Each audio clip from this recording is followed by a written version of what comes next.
31 handmade hats sat in careful rows on a folding table under the Arizona sun, and the old man behind them was just beginning to wonder if he had driven 28 miles in the dark for nothing. It was not yet noon. The thermometer nailed to the fence post at the east end of the Pima County Craft Fair read 94 degrees, and it was still climbing. Otis Hargrove had been there since 6 in the morning, before the gates opened, before the coffee cart started, before anyone else had finished unloading.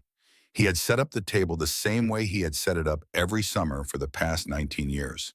Brown paper wrapped each hat for the drive-in, unfolded and smooth flat. Each hat placed on its small wooden stand at a precise angle that showed the brim curve and the band in the same glance. He knew which ones caught the morning light best. He had learned that a long time ago.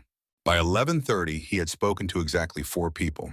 A woman in her 40s who asked if the straw ones came in pink. They did not. A teenage boy who picked up a dark felt and put it on sideways and laughed at himself in the reflection of the neighboring vendor's display case. A man in a polo shirt who asked the price, heard $35, and kept walking without a word. A little girl who pointed at the hat band on the one at the far end and said it was pretty, and her mother pulled her along before Otis could say thank you. 31 hats, 0 sold. 3 booths south, a man from Scottsdale was moving machine-pressed hats out of cardboard boxes for $8 apiece. He had sold 11 before 10 o'clock. Otis had watched without expression, the way a man watches weather he knew was coming, but hoped would go somewhere else. He was 71 years old. He was lean and dark-skinned, with the particular stillness of a man who had spent his whole life working with his hands in a quiet room. His hands were the first thing people noticed, if they looked closely enough. They were large and careful, with small scars across the knuckles that were not from fights, but from tools, from the edge of a blocking iron, from a leather awl that slipped on a cold morning, from 4 decades of doing work that required precision and occasionally drew blood. His grandfather had hands like that. His father had hands like that. He had assumed his son would have hands like that, but Marcus had become an engineer in Phoenix and used a keyboard. The pump on his well had given out 3 weeks ago. He had known it was coming. The motor had been running rough since February, making a low grinding sound he felt more than heard when he walked past the pump house in the early morning. He had hoped it would last the summer. It had not. The repair company sent a man out on a Wednesday morning who looked at the pump for 11 minutes and handed Otis a clipboard with a number at the bottom. $3,800. The man said the unit was original to the house, which was accurate. The house was 42 years old. Otis had built it himself on land his father had left him. His pension and Social Security together came to $1,640 a month. After the power bill, the insurance, the property tax installment, and the cost of food for a man living alone, he had approximately $47 left over at the end of most months. He had looked at $47 for a long time after the repairman drove away. He had not called Marcus. He had thought about it. He had gotten as far as picking up the phone on 2 separate evenings and then setting it back down. Marcus had his own life, a mortgage in Phoenix, a wife, 2 kids in middle school. Otis had not asked his son for money in 20 years, and he was not prepared to start now. A man who had built things with his own hands for half a century did not call his children for the pump bill. He had not asked his own father for anything after age 16, and he did not intend to start a new pattern at 71. So he had loaded the truck before dawn and driven 28 miles and set up 31 hats in the Arizona heat, and by noon, not one of them had found a buyer. 2 weeks before the craft fair, Otis had tried something he had not done in 30 years of selling his work. He had taken 3 of his best hats into a shop. Not a gallery, not a hat store, a pawn shop. Gold Star Pawn sat on the corner of a commercial strip between a check cashing place and a dollar store, and the sign in the window said they bought musical instruments, electronics, jewelry, tools, and collectibles. Otis had stood in the parking lot for several minutes before going in, holding the hats by their brims with both hands, the way you carry something that matters to you. He had wrapped them in clean cloth for the drawer. He had not let them touch the truck bed. The young man behind the counter was 24, maybe 25. He wore a blue polo shirt and white AirPods and had the expression of someone who had been working a shift that had not yet given him anything interesting to look at. He saw Otis come through the door carrying cloth-wrapped objects and watched him approach without moving from his stool. Otis set the cloth bundle on the counter and carefully unrolled it. The 3 hats lay side by side on the glass. A deep charcoal felt with a hand-sewn leather band. a sand-colored straw with a braided rawhide detail along the brim, a warm brown felt with a hand-tooled band that had taken Otis 11 evenings to finish. The young man looked at them the way you look at something placed in front of you by someone who seems to expect more from you than you plan to give.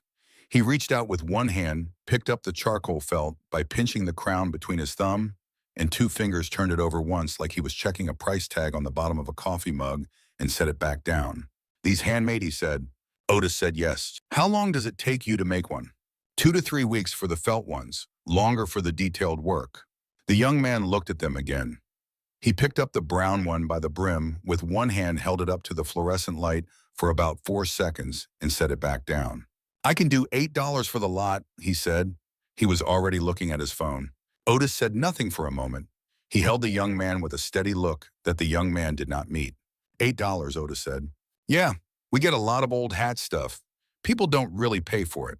Otis picked up each hat slowly and rolled them back into the cloth. He tied the bundle the same way he had tied it when he left home that morning. He picked it up with both hands turned and walked to the door. He did not say anything else. There was nothing to say that the silence did not already contain. He had sat in the truck for a few minutes before he started the engine. His hands were on the wheel. They were not shaking. That surprised him a little. He had expected to feel something sharp and hot. What he felt instead was something much older and quieter, the feeling of a thing that has been confirmed rather than discovered. The world had been telling him his whole life that the careful work of his hands was worth less than it appeared to be. He had never fully accepted this. He had been arguing with it for 45 years without ever quite winning. He started the truck and drove home. Now he was here in the heat at noon with 31 hats and no buyers. He reached up to straighten the stand at the left end of the table, the one that always shifted slightly after an hour in the sun because the wood had a small warp in one leg. He had never bothered fixing it. He knew exactly how much pressure to use with 2 fingers to set it right. He had done it at every fair for years. At the far right end of his table, set slightly back from the rest on a small raised stand he had made from a piece of cedar, there was a hat he had not placed among the others for sale.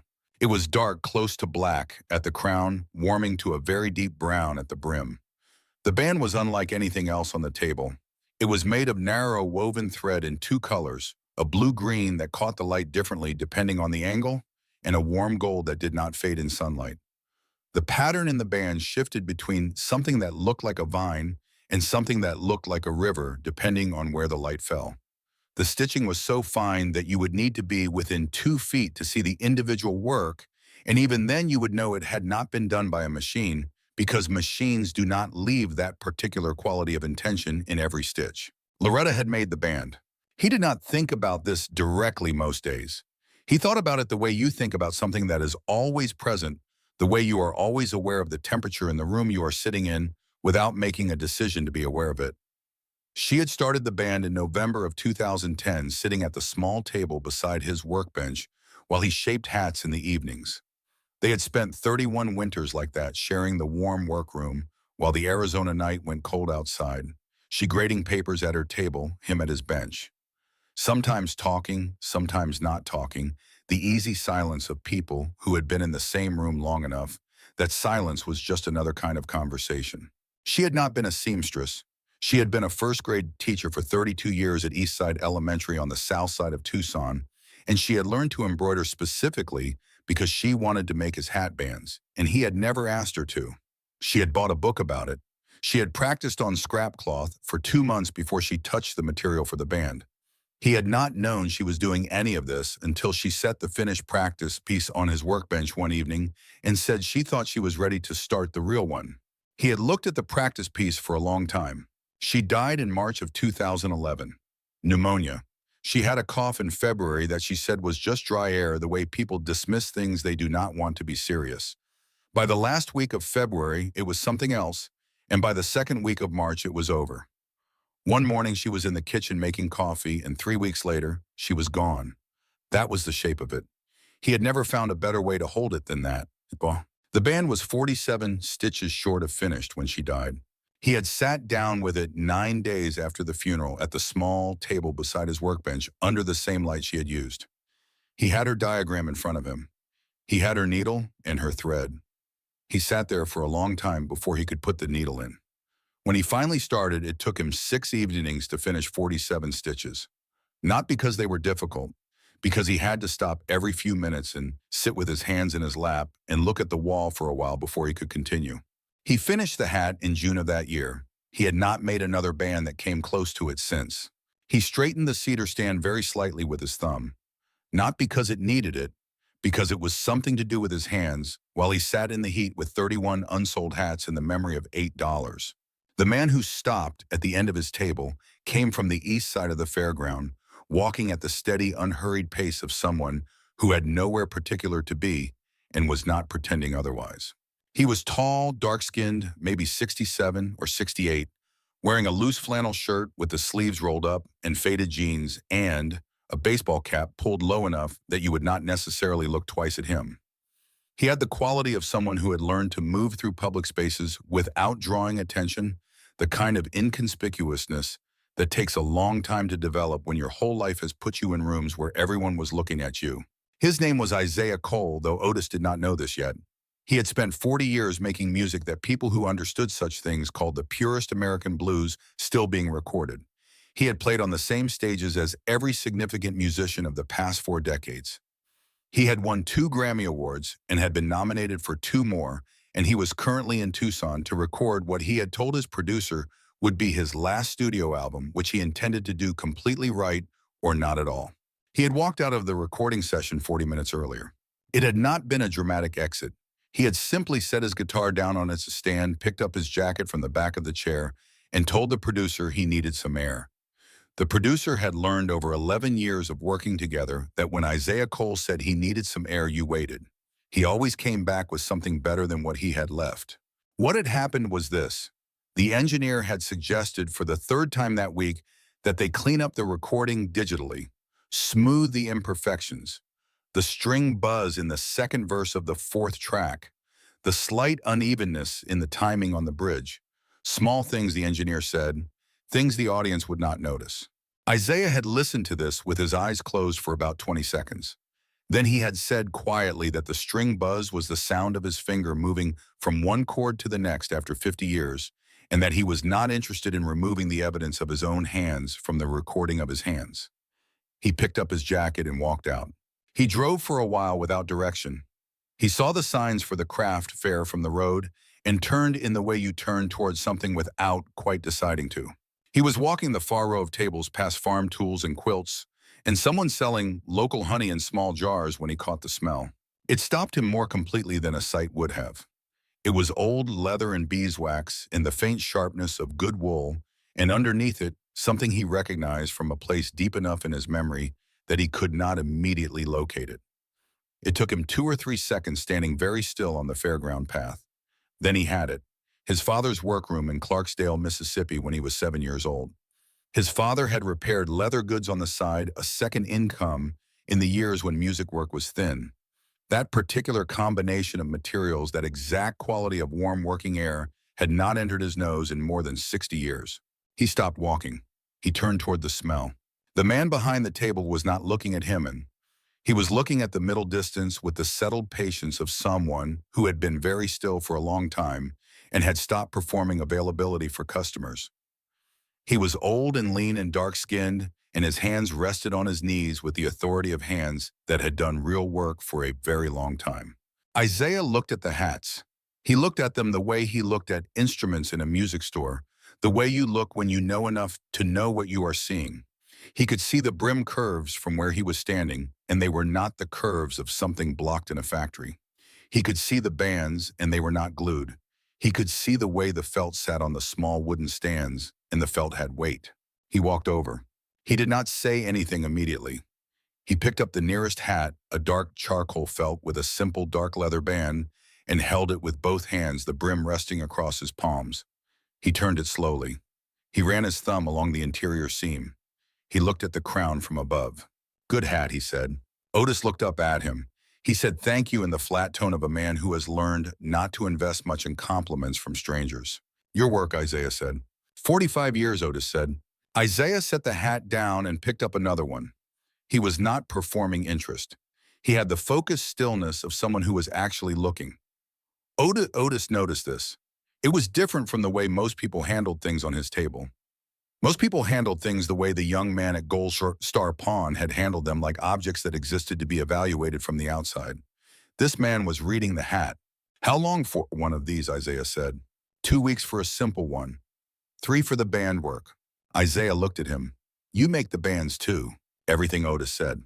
Isaiah set the hat down. He looked at the full table. He looked at the 31 hats and then at the one at the far end on the cedar stand. He held Otis's gaze. How many you moved today, he said. 0, Otis said. His voice did not change. Something shifted in Isaiah's expression. Not pity, not sympathy exactly. The recognition of a man who understands a specific kind of frustration because he has lived inside its walls. You know what my producer told me this morning, Isaiah said. He said the imperfections in my recording were things the audience would not notice. Otis looked at him. Isaiah said, I have been making music for 50 years, and a man in a studio told me the evidence of my own hands was a flaw that needed to be removed. He said it without heat, without bitterness, in the flat, exact tone of someone reporting a thing they have fully absorbed and are still deciding what to do with. Otis was quiet for a moment. Man at the pawn shop 2 weeks ago offered me $8 for 3 hats, Otis said. Said nobody paid for old hat stuff. They sat with this for a moment. The fair moved around them at its own pace. Isaiah pulled an empty crate from beside the neighboring table and sat on it without asking. Otis watched him do it and did not object. Walk me through it, Isaiah said. How you make one of these. Start from the beginning. Otis studied him with the measuring look of a craftsman deciding if a question is genuine or the kind people ask because they feel they should. He decided it was genuine. He leaned forward and picked up the charcoal felt and started talking. He talked about wool versus synthetic, why synthetic sits wrong after a summer of sweat. He talked about steam blocking the way you had to take your time with it because rushing it meant the brim would spring back in 6 weeks. He talked about hand-cut leather versus machine cut and how you could tell the difference by the way the edge sat against the felt after a year of use. He talked about the interior seam, why a double-stitch seam held differently over time. He talked about fitting, about the difference between a hat size correctly and one size to approximate how a hat that fit wrong sat wrong, no matter how good the felt was. Isaiah listened without interrupting. He picked up hats as Otis talked about them and held them the way Otis described. He asked specific questions, not the questions of someone performing curiosity, but of someone building a real picture of a thing they wanted to understand. At some point, a woman walking behind Isaiah slowed her step and looked at the back of his head, then at his profile, and her eyes went slightly wide, and then she kept walking without saying anything. Isaiah did not notice or did not react. He had set the second hat down and was reaching for the straw one when he looked past Otis toward the far end of the table, toward the cedar stand and the hat resting on it. What about that one, he said. Something settled in Otis. Not dramatically. A slight shift in the shoulders. A small pause before he spoke. That one is not for sale, he said. Isaiah looked at the hat. He looked at the band, the blue, green, and warm gold, the pattern that shifted when the light moved. He sat back slightly. Fair enough, he said, and he did not ask again, which was exactly the right thing to do. And because he did it, Otis Hargrove, who had not spoken freely to a stranger in longer than he could easily measure, sat back in his folding chair and began to tell him about Loretta. Her name was Loretta Hargrove, and she had been a first-grade teacher for 32 years at Eastside Elementary on the south side of Tucson. She had grown up in Mississippi and come west at 23 to teach, and had met Otis at a church social 6 months after she arrived. He had been 24 and already running his father's hat shop. She had asked him how he made the brim curve, not as a line, but because she actually wanted to know. He had told her. They had talked for 2 hours while the social went on around them, and he had driven her home and been back the following Saturday. They had been married for 38 years when she died. Isaiah listened without interrupting. Not 38 easy years, Otis said. Years with the texture of real life in them, disagreements that lasted days, stretches when they were ships passing in the same house, the difficulty of two people who both worked hard and sometimes brought the wrong version of themselves home in the evenings. But underneath all of it and through all of it, the same warm workroom in winter, the same table where she graded papers while he shaped hats, the same silence that was full instead of empty. She had learned to embroider because she wanted to make his hat bands, Otis said. He had never asked her to. She bought a book. practiced on scrap cloth for 2 months without telling him. When she set the finished practice piece on his workbench one evening and said she thought she was ready to start the real one when he had looked at it for a long time without speaking. The pattern she had practiced was a river delta aerial view, the way water spreads and branches when it finally finds its way to open ground. He had not known she could see things that way. After 30 years together, she had surprised him. Isaiah sat with his elbows on his knees and looked at his hands. She died in March of 2011, Otis said. Pneumonia. 3 weeks from cough to gone. He did not perform the grief. He said it the way you say something you have said before in your own head many thousands of times until the words have worn smooth. The band was 47 stitches from finished when she died. Isaiah looked up. I sat with it 9 days after the funeral, Otis said. Took me 6 evenings to finish 47 stitches. He paused, had to stop every few minutes and put it down and look at the wall for a while before I could continue. Isaiah said nothing. He understood what Otis was describing. He had played music at his own mother's funeral, which had seemed impossible the week before it, and had turned out to be the only possible thing to do. He knew what it meant when grief entered the hands and made simple physical work take 10 times as long, because something in the body was trying to process what the mind could not yet hold. That hat, Isaiah said quietly, looking at the cedar stand, is the finest thing on this table. Otis looked at him steadily. I know that, he said. She would have sold this whole table, Otis said after a moment. She had a way of explaining things so people understood what they were looking at. She would have picked up one hat and talked about how it was made, and the person would have walked away wanting 3. He paused. I don't have that way. Isaiah looked at him. You have a different way, he said. Otis did not answer this directly. He turned a hat in his hands. At some point, Isaiah said, I need to ask you something. He set down the hat he was holding with both hands carefully. Hear the whole thing before you answer. Otis looked at him. I have a concert in Phoenix in November, Isaiah said. A seated venue, 400 people, the kind of show I do when I want to play rather than perform. I want hats for the band. 6 musicians. He paused. I want them made right, not a cheaper version of the right thing. The right thing. He looked at Otis directly. Your price, your timeline, no shortcuts. Otis sat with this. He had learned over 45 years to sit with offers before answering them, because the offer was rarely the whole picture. He looked at Isaiah for a moment. Then he said, I need you to understand, I am not running a charity shop in the other direction. If you want hats because you want the right hats, we have a conversation.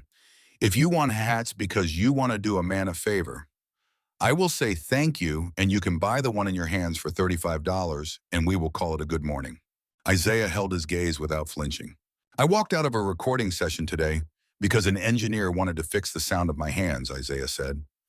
I am not in the business of accepting the wrong thing out of convenience. I want the right hats because I want to stand on stage in November wearing something that was made the way things are supposed to be made. He said it without raising his voice. Flat exact the way a man speaks when the plain truth is sufficient, and he knows it. Otis picked up his order notebook from under the table. He had not opened it once today. He set it on the table in front of him. 6 hats, he said. What colors? They talked for 30 minutes. Otis wrote down measurements, fabric preferences, band styles. Isaiah knew more than Otis had expected. He had opinions about felt weight and brim angles that were not the opinions of a tourist, but of someone who had been wearing hats on stage for 4 decades and had strong views about what worked under performance lighting. When they were done, Otis named his price per hat. Isaiah agreed without pausing. They shook hands. Isaiah reached into his jacket pocket and produced a card. He set it on the table. Call this number when the first one is ready, he said. I want to come to your shop and fit it myself. Otis looked at the card. Then he looked at the hat on the cedar stand. Isaiah was already standing. He looked at the Loretta hat, the deep blue-green and warm gold pattern, the quality of intention visible in every stitch. He stood with it for a long moment. Don't hide it, he said quietly. He looked at Otis. Whatever else you decide about it, don't put it somewhere it can't be seen. That band is the best work on this table, and I would guess the best work in this county today. He walked back through the fair in the same unhurried way he had arrived. Otis watched him go. Then he sat back down in his folding chair and looked at the order notebook open in front of him and the 6 entries written in his own careful handwriting. He looked at them the way you look at something when it is telling you something you had stopped expecting to hear. He reached out and straightened the cedar stand with 2 fingers. He did not sell another hat that day. He drove home in the late afternoon with 30 hats still in brown paper and 6 orders in his notebook and a quiet that was not empty. 3 days later, Isaiah Cole arrived at the workroom at 8:30 in the morning.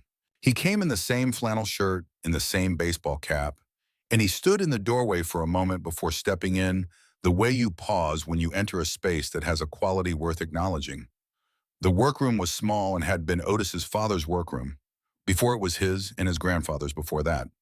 The blocking iron on the far wall was his great-grandfather's, brought from a shop in San Antonio sometime in the late 1920s, its surface worn to a particular smoothness that only decades of real use creates. The tools on the bench were organized by size and function, with the orderliness of a man who knew exactly what he was looking for in the dark. Isaiah walked slowly around the perimeter of the room without touching anything. He looked at the tools, the blocking, forms, the shelves of materials. He looked at the photographs on the wall, a row of them going back to the 1950s, 4 generations of men at the same bench in the same small room. He stopped in front of a photograph near the door, a formal portrait, sepia-toned, a man in a dark suit sitting very straight in a chair with his hat on his knee. The hat was the kind fashionable in the 1880s or 1890s. The man's expression was composed and careful, the expression of someone sitting for a photograph in an era when photographs were significant events and you brought your full attention to them. "Who's this?" Isaiah said. Otis came to stand beside him. "That is Elijah Hargrove," he said. "My great-great-grandfather." He was quiet for a moment. He was born into slavery in Georgia in 1851. He learned hat making from the man who owned him. When he was freed in 1865, he walked from Georgia to Texas. Isaiah looked at the photograph. "Took him 8 months," Otis said. He walked because he had no other way to travel, and because Texas was as far as he had heard of going. He ended up in San Antonio. He opened a small shop there in 1868. He built it himself, cut the lumber himself, built the workbench himself. He had the clothes he was wearing and the tools he had learned on, and a blocking iron he made from scrap iron because he did not have money to buy the proper equipment. He looked at the wall where the old iron hung. "That iron on the wall is not Elijah's," he said. "Elijah's iron was lost when my great-grandfather moved the family to Arizona in 1923. But it came from the same pattern." He paused, "Same proportions, same weight." They stood together looking at the photograph. "Elijah could not sign his work publicly," Otis said. "Not in the way a white craftsman could. A black craftsman in Texas in the 1860s and 1870s putting his name on goods in a visible place was not always received well." He paused, but he developed a mark. He was reaching for something on the bench, a small handled magnifying glass, the kind a watchmaker uses. He brought it over and held it near the photograph angled toward the hat band, visible on the hat resting on Elijah's knee. "There," he said. Isaiah leaned in close to the photograph. On the interior of the band, visible only under magnification, even in the photograph, there was a pattern of tiny marks. Not letters exactly, a specific arrangement of needle punctures in the leather so small they would read as texture from any normal viewing distance. "He marked every hat he made this way," Otis said. "My great-grandfather learned the mark. My grandfather used a modified version. My father used his version." He paused. "I use mine." He set the magnifying glass down and went to the bench. He picked up the charcoal felt he had been working on that morning, the first of Isaiah's 6 hats, and brought it over. He held the interior brim toward the window light. Isaiah leaned in close. There, inside the brim, in the curve of the leather where it met the felt, a small, precise pattern of marks, arranged in a shape that was not quite letters and not quite decoration, that you would not see unless you knew to look and had the light at the right angle. 4 generations, Otis said. The same shop, the same tradition. Isaiah straightened slowly. He looked at the hat, and then at Otis, and then at the photograph on the wall. He said nothing for a moment. Then he reached into his jacket pocket and took out his phone. He called a number from memory.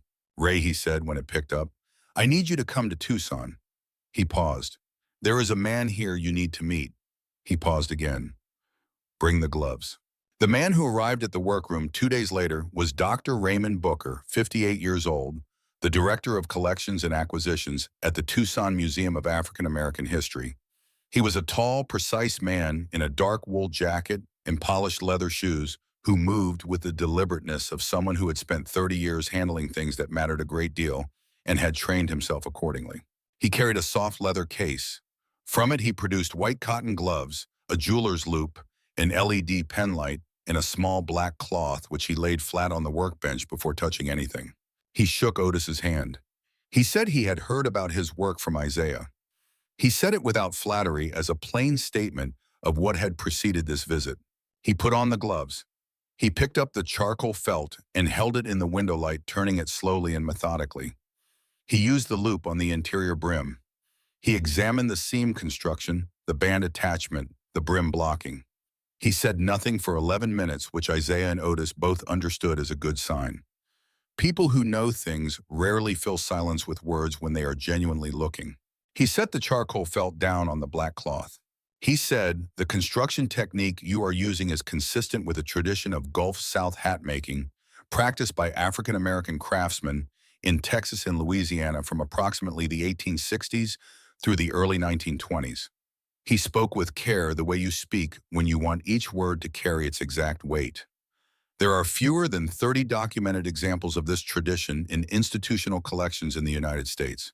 He looked at the tools on the wall. "May I?" he said. Otis nodded. Booker walked slowly along the wall, looking at each tool without touching them. He stopped in front of the blocking iron. He used the pen light to examine it at close range, moving the light at different angles across the surface. He turned to Otis. "Where did this come from?" "My grandfather brought it from San Antonio when the family moved here in 1923, Otis said. It belonged to his father before that. Booker looked at the iron for a long moment. "The shape of this iron," he said, "is consistent with the equipment used in shops established in Central Texas during the Reconstruction period." He paused. "This is not common." He turned back to the workbench. "May I see the hat with the decorated band?" Otis went to the cedar stand and lifted the Loretta hat carefully with both hands. He carried it over and set it on the black cloth. Booker turned on the pen light. He used the loop on the embroidered band, moving slowly across the needlework from one end to the other, adjusting the angle of the light in small increments. He was at this for several minutes. Then he moved to the interior brim and used the loop there, holding the pen light very close, tilting it fractionally. He went very still. He held the position for a long moment without speaking. He adjusted the light one more time. He straightened and looked at Otis. "There is a mark on the interior of this brim," he said, "a set of needle punctures in the leather arranged in a specific pattern." He paused carefully. "Can you tell me about it?" "It is my great-great-grandfather's mark," Otis said, "modified through each generation." He paused. "I put mine on every hat I make." Booker set the loop down on the cloth. He removed his glasses and cleaned them with a cloth from his pocket and put them back on. "The mark on this hat," he said, "matches a pattern documented in 2 hats currently held in the permanent collection of the Smithsonian National Museum of African American History and Culture in Washington." He paused. "Both hats were acquired in the 1990s from an estate in San Antonio. Both carry a provenance attribution to a craftsman named Elijah Hargrove, active in San Antonio from approximately 1868 to approximately 1895. The workroom was very quiet. "Your great-great-grandfather's hats are in the Smithsonian," Booker said. "2 of them." He looked at Otis directly. "And you have been making hats in his tradition in this room for 45 years. Otis sat down on the stool beside the bench. He did not say anything. He looked at the hat on the black cloth, at Loretta's band, at the marks inside the brim that he had put there himself without knowing their full weight. He had put those marks there because his father had shown him how to do it when he was 16 years old. His father had shown him the way you show someone a family practice, not with explanation or history, but as a thing that is done because it has always been done. He had not known what it meant beyond the family. He had not known it had been documented elsewhere. He had not known it had a history that extended beyond this workroom and the one before it. Isaiah stood at the side of the bench with his hands in his jacket pockets watching Otis. He did not speak. He had known Booker would find something significant. He had not anticipated it would be this specific or reach this far. Booker looked around the workroom. At the tools, the photographs, the blocking iron, the shelves of materials that represented 45 years of one man's practice, and behind that, 3 more generations. "Mr. Hargrove," he said quietly, "what you have here is not simply a collection of tools and materials." He paused. "What you have here is a continuous living tradition of a craft practice that traces directly to the Reconstruction period, to craftsmen who built their skills and their businesses and their marks of authorship under conditions that were profoundly hostile to all of those things. He picked up the charcoal felt again and held it with both hands. Your great-great-grandfather could not sign his work publicly, Booker said. So he signed it invisibly. He placed his mark where only another craftsman who knew what to look for would find it. And you have been placing that same mark on your work for 45 years. Every hat you have ever made carries that signature. He set the hat down. The young man at the pawn shop offered you $8. He said it without emphasis. Just place the two facts side by side and let them sit there together. $8, Otis said. His voice did not change, but his hands on his knees were completely still. Booker looked at him for a moment. There is an exhibition being organized by our museum for next spring, he said. It is focused on the craft traditions of African-American artisans in the American Southwest from the Reconstruction period to the present day. He paused. I would like to discuss the possibility of including your work, your tools, your family history. He looked at the hat on the black cloth, and with your permission, he said, this hat. Otis looked at the hat. He looked at Loretta's band, the blue, green, and warm gold, the river pattern that shifted in the light. He looked at it for a long time. Not to sell, Booker said quickly. He understood what the hat was without needing to be told. On display, with full documentation of its maker and what it represents. Otis was quiet for a moment that had something working inside it. She was a first-grade teacher, he said finally. He was not looking at Booker or Isaiah. He was looking at the band. She spent 32 years teaching children how to read, and she learned to embroider because she wanted to make my hat bands. He was quiet again. She should be on the label, he said. Her name should be on the label with mine. Booker said absolutely and without any hesitation that it would be. After they left, Otis sat alone in the workroom for a long time. He did not go to the bench. He did not pick up a tool. He sat on the stool and looked at the hat on the black cloth and the photograph on the wall and the blocking iron that had come from San Antonio and the row of tools that had been in this room or a room like it for more than a century. He thought about Elijah, 20 years old in a city where he had no family with tools and a skill learned under conditions of bondage, and the determination to mark what he made to write with invisible precision into every hat he produced. I was here. I made this. My hands were in this work, even if the world will not let me say so aloud. He sat with this for a long time. Then he got up and went to the bench and picked up the charcoal felt and went back to work. The first call came on a Wednesday evening 8 days later.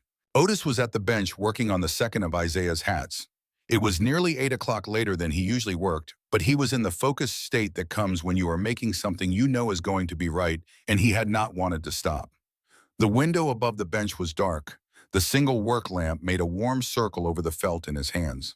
The phone rang twice before he heard it over the radio he kept low on the shelf above the blocking forms. The voice on the other end belonged to a woman in her 60s from somewhere in Georgia or Alabama by the sound of it. She said she had heard Isaiah Cole on NPR's All Things Considered that afternoon.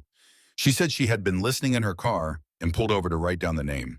She said she wanted a hat for her husband, who had been wearing the same factory hat for 11 years and deserved something better. She asked his price, he told her. She agreed without pausing. He wrote down her name and measurements and hung up. He stood by the phone for a moment. He had not heard the broadcast. He had not known Isaiah had mentioned him. The phone rang again. By 10 o'clock, he had taken 4 calls. By the following morning, there were 2 more messages on the machine. By Friday evening, he had 23 orders in the notebook. He sat at the kitchen table with the notebook open and looked at the 23 names. People from Georgia, Tennessee, Texas, New Mexico, California. People who had heard a man on the radio say something honest about a hat and had wanted the hat. He had not had 23 orders in a month in 11 years. He did not look at the numbers or what they represented financially, though he had done that arithmetic and it had been significant. He looked at the names themselves. He looked at them the way you look at something when it is telling you something you had stopped believing it might tell you again. He thought about calling Marcus. He had been thinking about calling Marcus for days ever since Booker's visit, and he had not done it yet for reasons he could not entirely account for, except that the conversation felt like it needed to be the right size, and he had not yet found the right size for it. The phone rang. He picked it up, expecting another order. It was Marcus. The silence before his son spoke was the silence of a man who has been preparing to say something and has arrived at the moment and finds the words slightly different than he had rehearsed. Dad, Marcus said. His voice was careful. Otis heard the care in it and sat up slightly in his chair. I heard you on the radio, Marcus said. Isaiah Cole was talking about your hats. He paused. Then I looked you up and found some things. What things? There's a video. Someone posted a clip from the NPR interview with a photo of the hats. It has a lot of views. He paused. And there's a piece in the Arizona Daily Star about the museum, about Elijah Hargrove. Otis did not say anything. Dad, Marcus said, is it true about Elijah's hats being in the Smithsonian? 2 of them, Otis said. A long pause. Why didn't you tell me? I found out 2 weeks ago, Otis said. No, Marcus said. His voice had something in it Otis had not heard in a long time, a quality of difficulty, of something being said that had been left unsaid too long. I mean before. About all of it. About the family. About what we come from. He paused. I grew up in that workroom and I didn't know what it meant. Otis was quiet. He understood what his son was saying and he took a moment with it. Your grandfather showed me, he said finally, the same way his father showed him. He paused. Not with explanation, just with the work. That was the way it was passed down. Marcus was quiet on the other end. I should have explained it better, Otis said. That is a fair thing to say. Another pause, the kind with something shifting inside it. Dad, Marcus said, I have some vacation saved. He stopped. I could come down the first week of November, help with the steaming or the blocking. Whatever you need. He paused. I could learn. Otis's hand tightened slightly on the receiver. It takes more than a week to learn it right, he said. I know, Marcus said. I'm not talking about a week. The kitchen was very quiet. Otis looked at the notebook on the table. 23 names. Isaiah's 6 hats, 3 of them already finished. The pump repaired last week with the first payment from Isaiah's order. The particular arithmetic of a life that had been moving in one direction for a very long time and had in the space of 3 weeks begun to move in another. November, Otis said. November, Marcus said. They talked for 20 minutes, which was longer than they had talked on the phone in several years. It was not the easy kind of conversation. It had the weight of things that had been left alone too long and were now being picked up carefully. But it had that weight honestly without performance, and when they hung up, Otis sat at the kitchen table for a long time in the quiet house. He was not crying.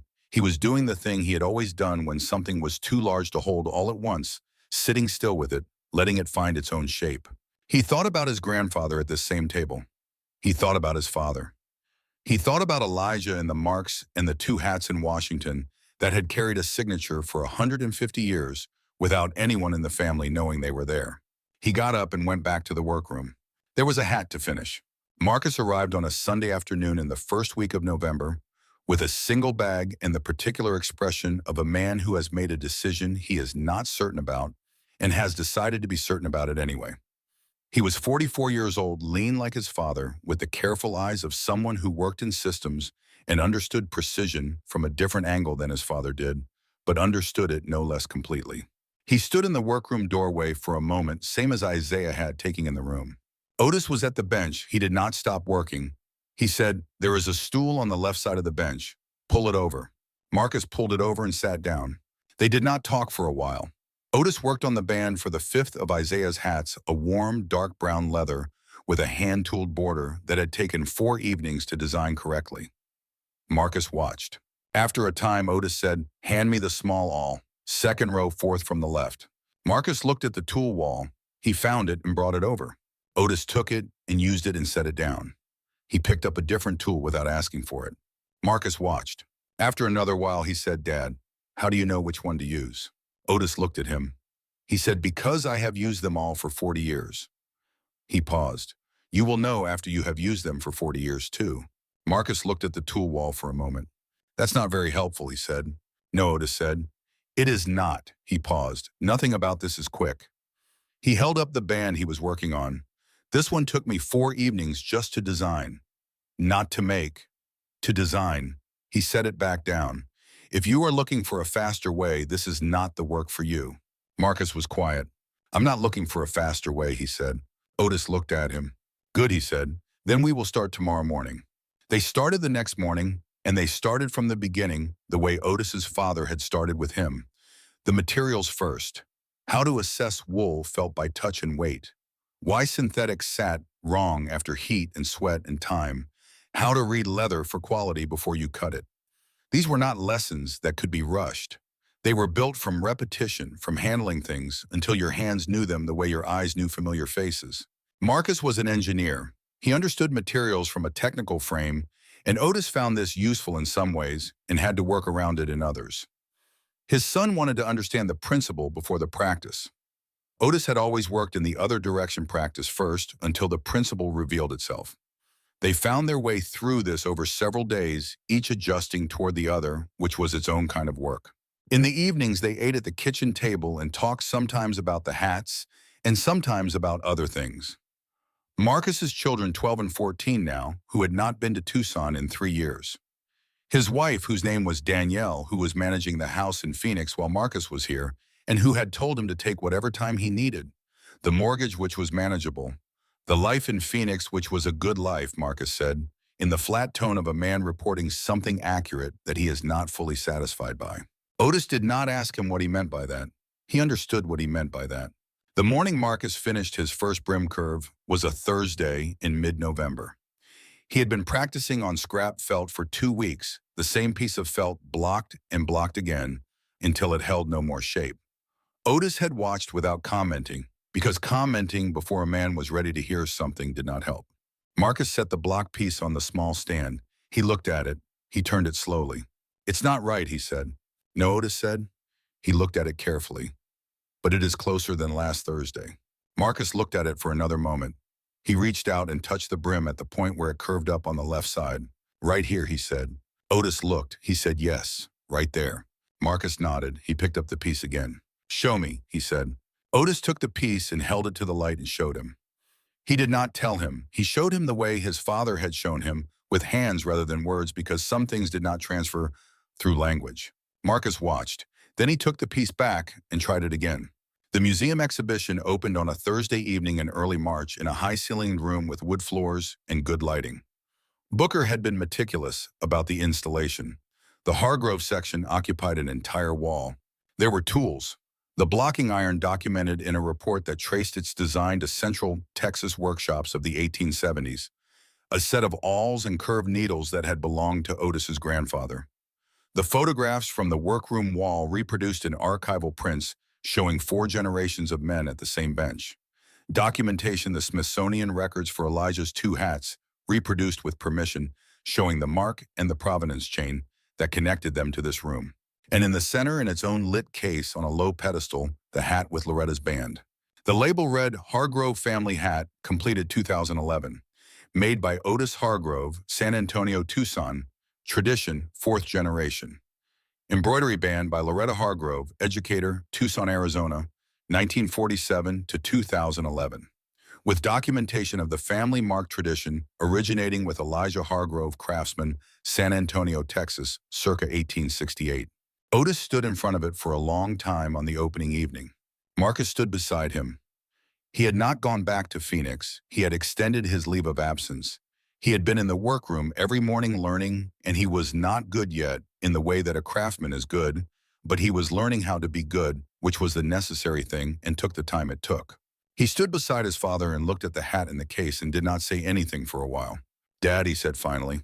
Otis looked at him. "I keep thinking about something Marcus said. Elijah put his mark in the hats because he couldn't sign his name publicly." He paused. "And all those years, every hat you made, you put the mark in too." He paused again. "All those hats that went out into the world with that mark inside them." Otis looked at the hat in the case. "Do you know how many hats you have made?" Marcus said. "Not exactly," Otis said. He thought about it. "Close to 3,000 over the years." Marcus was quiet for a moment. 3,000 hats, he said, with the mark, all of them out there somewhere. He paused. "That is 3,000 pieces of evidence that we were here." Otis looked at his son. He looked at him for a long moment, the way you look at someone when you are seeing something in them you had hoped for, but had not been certain of finding. "Your great-great-great-grandfather would have found that a satisfying number," he said. The following Saturday morning, Otis drove to the stonemason's yard on the south side of Tucson. He had called ahead, and the stone was waiting, a piece of dark granite that had been cut and polished with the lettering done the way he had specified. He drove to the cemetery with Marcus in the passenger seat, and they carried the stone together. It was heavy in the particular way of something made to last. They set it in front of the original marker, which had served its purpose for 13 years, but had always seemed to Otis too plain for what it was supposed to say. The new stone read Loretta May Hargrove, 1947 to 2011. Teacher, partner, the steadiest hands in any room. Otis stood in front of it. The morning was cool and clear, the kind of Arizona morning in early spring that has a quality of light unlike other seasons, everything sharp and bright. She would have liked that, Marcus said. Otis said, she would have argued about the last part for a week and then been glad it was there.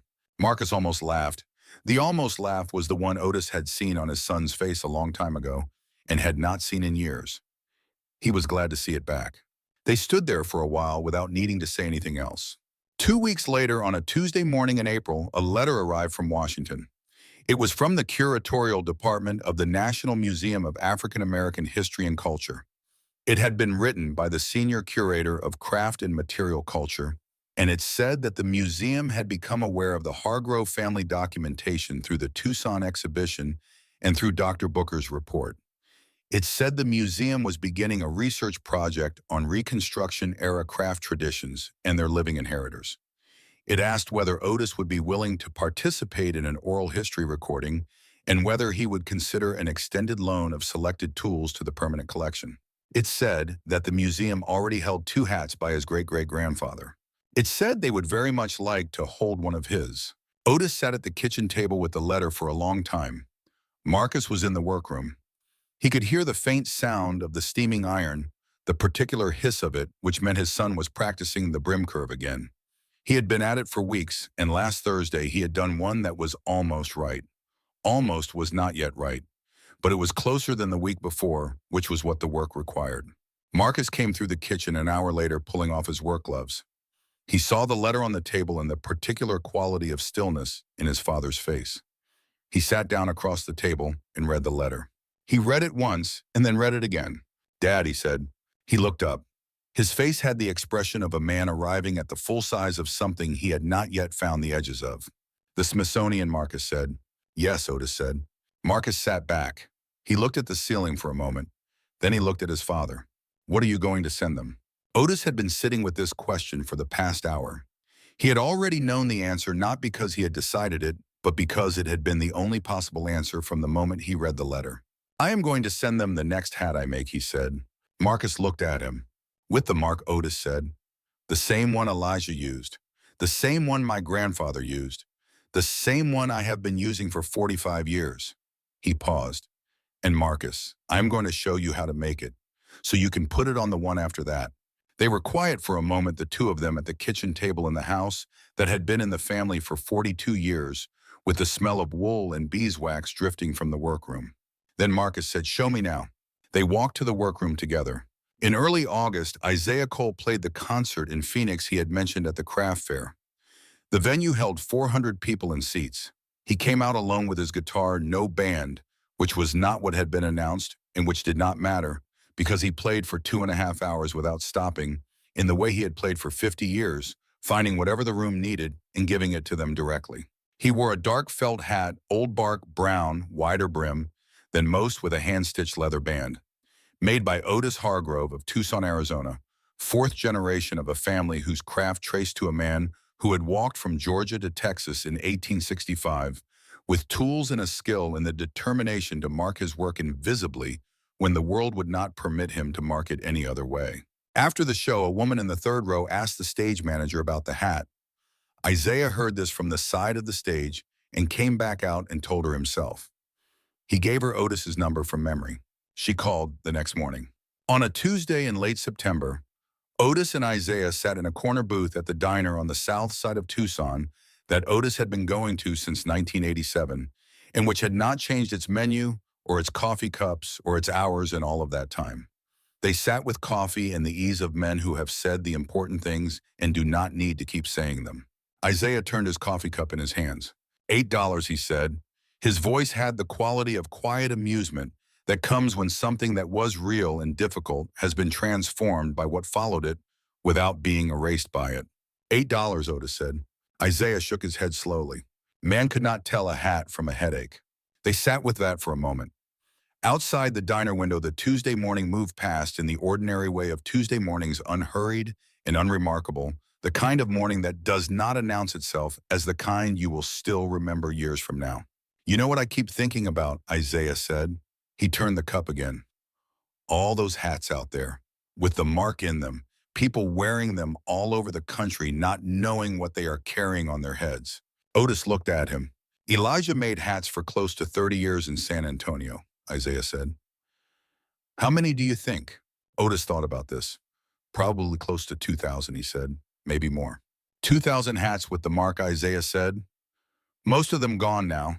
Most of the people who wore them gone too. He was quiet for a moment. But 2 of them in Washington. And yours going there. He looked at Otis. And Marcus learning the mark, he said. And Marcus learning the mark, Otis said. They drank their coffee. The morning light came through the diner window at the angle it always came in September. In Tucson, warm and slightly golden, the kind of light that made ordinary objects look considered. The coffee cups, the sugar dispenser, the small plastic flower in the vase that had been on the table as long as Otis could remember. Isaiah set his cup down. The world does not always know what it is looking at, he said. He was not performing this. He was just saying the true thing in the plain way it needed to be said. Some things have a worth that is not written on the outside. You have to know how to look. You have to know what you are looking for. And most of the time, most people are moving too fast to look at all. He picked up his cup again. But some people are looking, he said, and it only takes 1 or 2 who are actually paying attention. Otis looked out the window at the street. He thought about Elijah, 20 years old in 1868, putting marks in a leather that could not be seen without a loop, writing with invisible precision into every hat he produced, "I was here. I made this. My hands were in this work, even if you cannot read my name." He thought about Loretta, 47 stitches, unfinished, the needle and the thread and the winter evenings, and the pattern she had taught herself from a book because she wanted to be present in his work, even when she was gone from the room. He thought about Marcus in the workroom this morning, practicing the brim curve, the slight hiss of the iron, and the patient repetition of a man learning to do something right, because right was the only version worth doing. He thought about 3,000 hats in the world, in closets and on shelves and on heads in Georgia, in Tennessee, in Texas, and California. Each one carrying a mark that 4 generations had placed there without fully understanding the weight of what they were carrying forward, until a man in the white cotton gloves held one to a window in the right light and read what had always been written there. He looked at Isaiah. "You stopped at my table," Otis said. "Out of all the tables at that fair." Isaiah looked at him. "You had a hat that was made right," he said simply. "I know what that looks like. I have been looking for it most of my life." Otis nodded once. The week after that, Tuesday morning, Otis went to the school. Eastside Elementary was on the same block. It had always been the same low brick building with the same wide front steps that Loretta had climbed every morning for 32 years. The principal was a woman in her 40s who had been a student teacher under Loretta in her last years and had gone quiet for a moment when Otis called to say he was coming. He sat across from her in the small office and set the check on the desk between them. "The Loretta Hargrove Memorial Scholarship Fund," he said, "for children who need it." He paused. "She taught here for 32 years. She would want it used for the kids still in this neighborhood." The principal looked at the check for a moment. Then she looked at Otis. She used to say, the principal said slowly, that every child in her class was the most important person in the room. She paused. "I was 6 years old when she said that to me. I have never forgotten it." Otis sat with that. "Neither have I," he said. He drove home through the south side of Tucson, past the streets Loretta had known, past the diner where she had liked the coffee, past the church where they had been married in 1973. The morning light on the desert was the particular light of early October, clear and exact, casting short shadows. He pulled into the drive and sat in the truck for a moment before going inside. He thought about the letter from Washington and on the kitchen table, about the hat he was making to send them, about Marcus at the bench in the workroom, learning to do something that had been in the family for 150 years and had nearly ended with him. He thought about 47 stitches finished in the wrong month for the right reason.